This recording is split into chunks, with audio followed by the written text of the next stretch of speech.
হ্যাঁ ভাই, সামান্য এই নারকেলের জন্য আপনারা যে তাড়াহুড়া, একজনের গায়ে একজনে লাফিয়ে পড়তেছেন, এগুলো তো মানুষ কতটা নিকৃষ্ট হয়ে গেছে মানুষ আজ, এগুলো দেখে তো বোঝা যায়। আপনারা ভাই আমার বাগানে আসিয়েন, ঘুরে যাইয়েন, কত নারকেল লাগবে নিয়ে যাইয়েন। এইসব না করে তো আপনারা আমার বাড়িতে আসতে পারেন, আমার এখানে কত নারকেল নিয়ে যাবেন। এগুলো দেখলে কি মানুষ ভালো বলবে? এগুলো দেখলে তো মানুষ হাসি ঠাট্টা করবে, অনেক কিছু বলবে।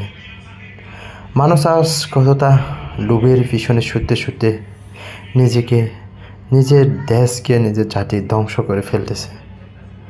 হায় রে মানুষ, মানুষ কতটা নিচে নেমে গেলে এইসব কাজ করে। একটু নিজেকে চিন্তা করে ভেবে দেখুন না।